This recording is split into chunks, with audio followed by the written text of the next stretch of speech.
Hey there, what's up, guys? So, we thoroughly studied general pharmacology, and now the most important part, without which it is incomplete, right? So, you know what I'm talking about the previous year's question papers, and okay, we'll see them chapter wise, right?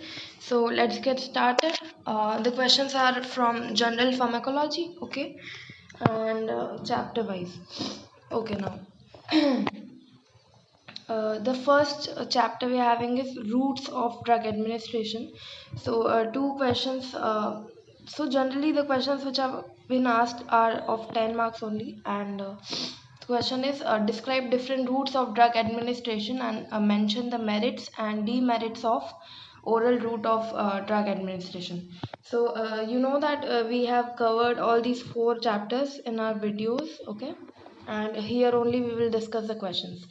So different routes are asked and mention the advantages and disadvantages of oral route. Okay, so that's easier. And now what is intravenous route?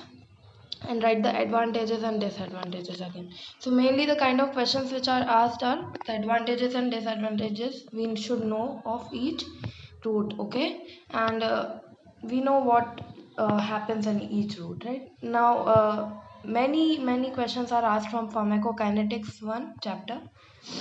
Here the important term is bioavailability. It is asked to be defined and its significance. Okay, now define biotransformation of drug and describe phase 1 and phase 2 of the reaction. So we were having different types of different phases in biotransformation in metabolism. Okay, so metabolism is quite important. Now enumerate different routes of drug excretion and describe in detail drug excretion via kidneys. Okay, so excretion is also being asked. Okay, different routes and drug excretion via kidneys. Okay, now detail about biotransformation of drugs, again metabolism, and write clinical importance of cytochrome P450 polymorphism and microsomal enzyme induction and inhibition. So we saw in metabolism what microsomal enzymes are and what non-microsomal enzymes are. So refer to that chapter, and here is what the question is about the metabolism. Now define pharmacokinetics, discuss in detail about the drug absorption and metabolism.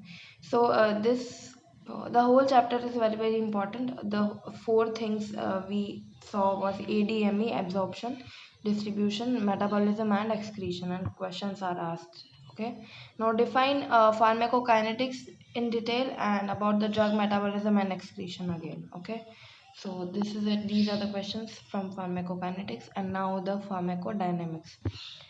Describe factors modifying drug action with examples. So in this chapter, the highly weightage carrying topic is the factors modifying drug action. Okay, again and again it's asked, and discuss briefly how hepatic and renal disease can modify the drug action. So this thing is also from drug action only. Okay, so this we saw in this pharmacodynamics chapter. And then the last one chapter we are having is adverse drug effects. Okay, so here what they asked is classify the different effects and discuss in detail with the examples. Okay, so each effect they need, we need to detail it out, and examples we need to give. Okay, so these are the four chapters we covered in general pharmacology, and the questions from previous 5 years. Okay, yeah, so that's it. Now we are going to start systemic pharmacology in the later on videos going to make we are going to make. So yeah, until then keep studying. Yeah, that's it. Okay, thank you.